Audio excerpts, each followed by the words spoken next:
আসসালামু আলাইকুম। প্রিয় দর্শক, অন্য মঞ্চের আলাপচারিতায় আপনাদের সকলকে আমন্ত্রণ জানাচ্ছি। মনোজ দাস বলছি। বাংলাদেশকে নজরে রেখে নতুন দুটি সৈন্য ঘাঁটি স্থাপন করেছে ভারত এবং এর ফলে এই অঞ্চলে উত্তেজনার পারদ হঠাৎই আরো বেশি ওপরে উঠে গেছে। পশ্চিমবঙ্গের উত্তর দিনাজপুর, চোপড়া ও আসামের ধুবড়িতে সাম্প্রতিক সেনা ছাউনি গঠন, যা বাংলাদেশের চিকেন স্নেকের আশেপাশে অবস্থিত, সেটা বর্তমান দক্ষিণ এশিয়ার কূটনীতি ও নিরাপত্তার পরিবেশে একটা স্পষ্ট বার্তা দিচ্ছে। বাংলাদেশে এবং ভারতে দুই দেশেই এই নিয়ে নানান জল্পনার তৈরি হয়েছে। বিশেষ করে বাংলাদেশে সেই জল্পনা আরও ব্যাপক। শেখ হাসিনার আওয়ামী লীগকে নিষিদ্ধ করা, গৃহযুদ্ধের একটা জল্পনা ও ভারতীয় হস্তক্ষেপের আশঙ্কা, এইটাই আছে এই নতুন দুটো সেনা ছাউনি গঠনের পশ্চাতে। এটা আজ বাংলাদেশের মানুষের একটা ব্যাপক অংশের মানুষের মধ্যে এই আশঙ্কা দানা বাঁধছে। বর্তমানে এই অঞ্চলটিতে, মানে ভারত বাংলাদেশের এই অঞ্চলে সংকট, সামরিক কৌশল এবং রাজনৈতিক অশান্তি সব কিছু মিলে মিশে একসাথে কৌশলগত ব্যাপক এক অনিশ্চয়তা সৃষ্টি করেছে। নতুন ভারতীয় সেনাঘাঁটি এবং কৌশলগত গুরুত্ব চোপড়া, প্রথমে উত্তর দিনাজপুর পশ্চিমবঙ্গের চোপড়ায় যেটা হচ্ছে সেইটা দেখা যাক। এই ঘাঁটি মাত্র 1 কিলোমিটার দূরে বাংলাদেশের তেঁতুলিয়া পঞ্চগড় জেলার কাছাকাছি।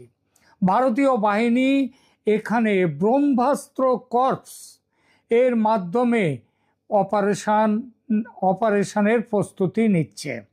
ঘাঁটি দ্রুত তৈরি করার জন্য সেনাবাহিনীর উচ্চ পর্যায়ের নেতৃত্ব তারা এই জায়গায় পরিদর্শন করেছেন, তদারকি শুরু হয়ে গেছে এবং ঘাঁটি তৈরির কাজ ইতিমধ্যেই অনেকটাই এগিয়ে গেছে।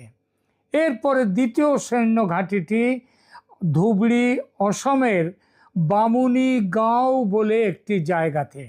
এখানে লাচিত বরফুকন নামে নতুন মিলিটারি স্টেশনের ভিত্তিপ্রস্তর স্থাপন করা হয়েছে এবং শুধু ভিত্তিপ্রস্তর স্থাপন করার সঙ্গে সঙ্গে ব্যাপকভাবে সেখানে কাজ শুরু হয়েছে।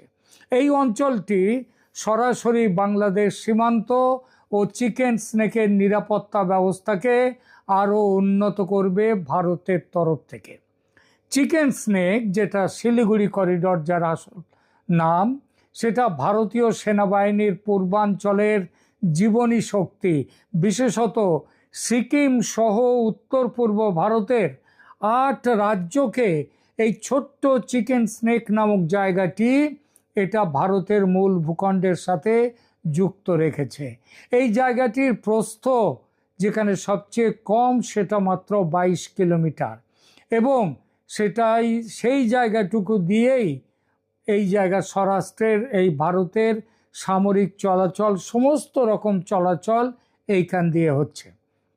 বাংলাদেশ সেনা তার মধ্যে ভারতের এই নতুন সৈন্য ঘাঁটি স্থাপন তাদেরকে যে আতঙ্কের মধ্যে ফেলেছে তার সেটা বোঝা যায় যখন এই অঞ্চলকে নিজেদের আতঙ্কমুক্ত রাখতে ও ভারতের সঙ্গে সামরিক শক্তিতে পাল্লা দিতে লালমনিরহাটে পুরনো বিমান ঘাঁটি আধুনিক করতে চলেছে তারা।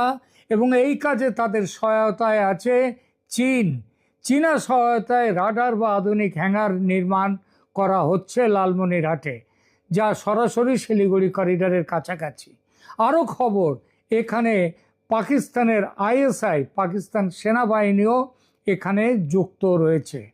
এইটা বরং কে কার প্রতিক্রিয়ায় সেটার থেকে বড়, সেটা একটু হিসাব করলেই বোঝা যাবে যে এই জায়গায় ভারত যে দুটো নতুন করে সৈন্য ঘাঁটি তৈরি করছে এবং এখানে যে ব্যাপকভাবে তাদের সমরাস্ত্র সজ্জিত করছে, তার পেছনে হচ্ছে কিন্তু প্রথম প্রতিক্রিয়া, প্রথম যে সেই ব্যাপারে তাদেরকে এগিয়ে দেয়, এই ব্যাপারে প্রথম দায় কিন্তু হচ্ছে বাংলাদেশের। এই যে প্রক্রিয়ায় উভয় দেশের সীমান্তবর্তী অবকাঠামো, সেনা প্রস্তুতি এবং সেনার স্থাপনাগুলি যেগুলো বর্তমানে আছে সেগুলোকে আরও শক্তিশালী করার দিকে তারা নজর দিচ্ছে। কিন্তু প্রশ্ন উঠছে, ভারতের যে আর্থিক ও সামরিক ক্ষমতা, তাতে ভারতের সঙ্গে বাংলাদেশের এই পাল্লা দেওয়ার চেষ্টাকে কি পাগলামি ছাড়া আর কিছু বলা যায় কি? কিন্তু শুধু পাগলামি নয়, একটা নোংরা হিসাবও আছে এর পেছনে। সেটা হলো ভারত বিরোধিতার সুর চড়িয়ে নিজের যে সাপোর্ট বেস, তাদের যে সমর্থকদের খুশি রাখা। আরও একটা কারণ, ভারত সামরিক অভিযান করেছে এই বাহানায় নির্বাচন স্থগিত করা যাবে, এবং মিলিশিয়া গঠনের যে কার্যক্রম হাতে নিয়েছে বাংলাদেশ সরকার, সেই কার্যক্রম পুরো দস্তুর বাস্তবায়িত করা যাবে। আপনাদের হয়তো মনে আছে, আমি গত পরশু একটা এখানে ভিডিও দিয়েছি, সেখানে বলেছি মিলিশিয়া গঠন কিভাবে করা হচ্ছে। 8,550 জন করে যুবকদেরকে গঠন করছে, নিয়ে ক্যাম্প করছে। এরকম 5টা ক্যাম্প হবে। এই ক্ষেপে মোট 45,000 জনকে তাদেরকে নানা রকম অস্ত্র শিক্ষা দেওয়া হবে, যার মধ্যে আগ্নেয়াস্ত্র শিক্ষার ব্যাপারটাও আছে। এবং সেটা করার উদ্দেশ্যই কেন এইগুলো করছে, সেটা হচ্ছে দেশের মধ্যে গৃহযুদ্ধের পরিস্থিতি তৈরি হলে তাতে গৃহযুদ্ধটাকে আরও বাড়িয়ে দেয়া। কিন্তু এর ফলে যে রাজনৈতিক সংকট তৈরি হবে দেশে, তা সামাল দেওয়ার ক্ষমতা কি এই ইউনূস সরকারের আছে? ভারতের সামরিক অভিযানের সম্ভাবনা ছেড়ে দিলাম, দেশ যে গৃহযুদ্ধের পরিস্থিতিতে পড়বে, সেখান থেকে উদ্ধার পাওয়া কি সহজ হবে? ষড়যন্ত্র করে 2024 সালের আগস্টে ছাত্র আন্দোলনে শেখ হাসিনার পতন ও নির্বাসন, আওয়ামী লীগকে সন্ত্রাস বিরোধী আইনে নিষিদ্ধ করা ও মোহাম্মদ ইউনূসের অন্তর্বর্তীকালীন সরকারের ব্যাপক ব্যর্থতা ও কুশাসন, এর সব মিলিয়ে দেশের রাজনীতি আজ প্রবলভাবে অস্থিতিশীল। আওয়ামী লীগ ও তার সমর্থকদের বিরুদ্ধে গণ অভ্যুত্থানের অভিযোগে বিচার চলছে। দলকে সমস্ত কার্যক্রমে নিষেধাজ্ঞা দেওয়া হয়েছে। ভারতে স্পষ্টভাবে এই নিষেধাজ্ঞার বিরোধিতা করেছে এবং অবিলম্বে অবাধ ও নিরপেক্ষ নির্বাচনের আহ্বান জানিয়েছে।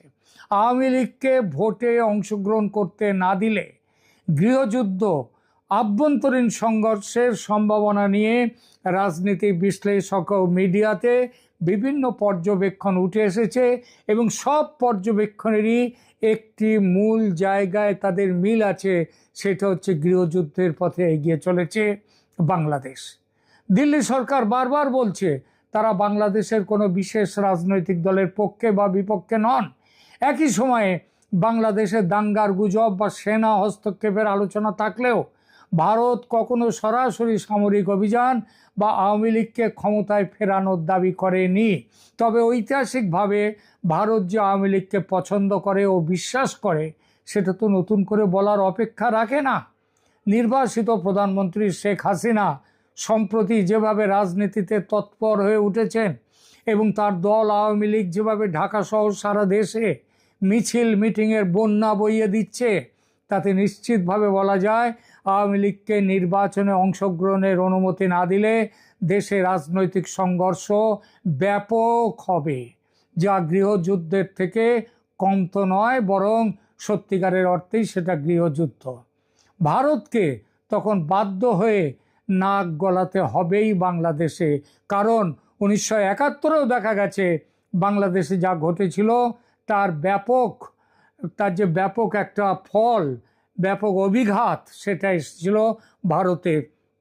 1 কোটির ওপরে প্রায় 1.5 কোটির মতো মানুষ সেবার রিফিউজি হয়ে ঘর ছাড়িয়ে ভারতে আশ্রয় নিতে বাধ্য হয়েছিল। সুতরাং সেদিনও যেমন নাক গলাতে হয়েছিল ভারতের, আজও তেমনই হতে হবে। সেই নাক গলানো যদি সামরিক অভিযান হয়ে আসে সেই 71-এর মতো, তবে অবাক হওয়ার কিছু নেই। তেমন পরিস্থিতিতে ভারতের সামরিক হস্তক্ষেপকে যুক্তিযুক্ত বলে মনে করবে আন্তর্জাতিক মহল। সাম্প্রতিক কূটনৈতিক বিবৃতিতে একাধিকবার বলা হয়েছে ভারত স্বচ্ছ, সর্বজনীন, অবাধ নির্বাচন চায় এবং একেবারে রাজনৈতিক হস্তক্ষেপে ভারতের কোনো আগ্রহ নেই। সীমান্তবর্তী সামরিক প্রস্তুতি মূলত অপারেশনাল রেডিনেস ও উত্তর পূর্ব ভারতের নিরাপত্তার স্বার্থে, বিশেষত যখন সীমান্তের ওপারে চীন ও পাকিস্তানকেও বাংলাদেশের সাথে নতুন সম্পর্ক হয়েছে, তারা ভারতে সন্দেহের চোখে দেখছে তাদের এই একতা হওয়াটা। দুই দেশের প্রচার ও পাল্টা প্রচার। চিকেন স্নেক ও যুদ্ধের ভাষ্য বাংলাদেশ বলছে, সেখানে বহু জল্পনা ছড়াচ্ছে। ভারত নতুন ঘাঁটি বানাচ্ছে বাংলাদেশের অভ্যন্তরীণ রাজনীতিতে চাপ বাড়াতে। ভারতীয় সেনা সেখানে নিয়ন্ত্রণ নিতে পারে, বিদেশি হস্তক্ষেপ হবে ইত্যাদি ইত্যাদি। এইসব জল্পনায় বাংলাদেশ ভরপুর। এসব দাবির সমর্থনে ভারতের ব্যাপক যুদ্ধ প্রস্তুতির উদাহরণ দিচ্ছে অনেকে। সেসব উদাহরণ যে অযৌক্তিক এমন কথা কেউ বলছে না। ইউনূস সরকারের বহু কথা ও কাজ সত্যিই যুদ্ধের মুখোমুখি দাঁড় করিয়ে দিয়েছে দুই দেশকে, এটা অস্বীকার করার কোনো জায়গা নেই। যুদ্ধের ভাষ্য উঠেছে ভারতেও। তীব্র কূটনৈতিক কড়া ভাষায় উত্তর ও পূর্ব ভারতীয় রাজ্যের প্রধান ও কেন্দ্রীয় সরকার, হিমন্ত বিশ্ব শর্মার নাম আপনারা জানেন, তিনি কি বলেছেন? তিনি বলেছেন যে ভারতের একটি চিকেন স্নেক নিয়ে বাংলাদেশ এত কথা বলছে, বাংলাদেশেরও 2টি চিকেন নেক আছে এবং ভারত চাইলে পাল্টা ব্যবস্থা নিতে পারে। এমনকি বাণিজ্যিক নিষেধাজ্ঞার মতো পদক্ষেপ নেওয়া হয়েছে, আরও হবে ভবিষ্যতে।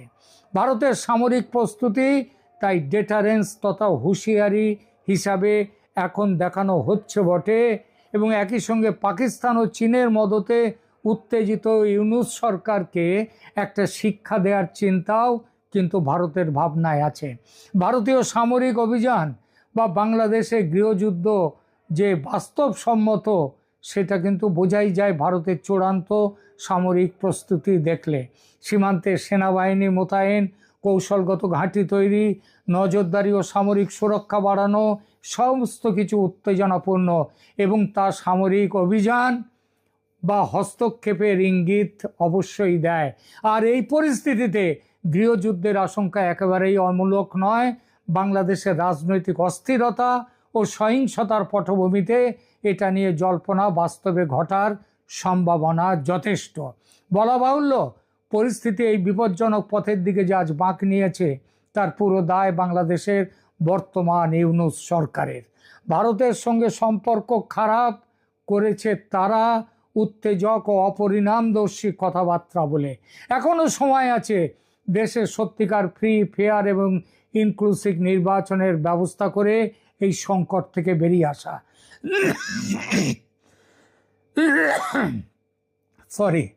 সেটা করতে গেলে ইউনূসের অন্তর্বর্তী সরকারের বদলে নতুন কেয়ারটেকার সরকার প্রতিষ্ঠা করতে হবে প্রথমেই। কারণ ইউনূস সরকারের তত্ত্বাবধানে ভোট হলে সে ভোট হবে জালিয়াতির ভোট। আর জালিয়াতির ভোটে যে শক্তি ক্ষমতায় আসবে, সে শক্তি সন্ত্রাসবাদের দোসর। ভারত তাকে মানবে না, মানতে পারে না। আর তখন ফোঁস করা ছেড়ে দংশন করতে বাধ্য হবে ভারত। এই যে নতুন সৈন্য ঘাঁটি সব তৈরি হচ্ছে উত্তর দিনাজপুর ও অসমে, সেটা কিন্তু এই ইঙ্গিতই দিচ্ছে। এটা বাংলাদেশের শাসকদের মনে রাখা দরকার। এখনকার মতো এখানেই রাখছি।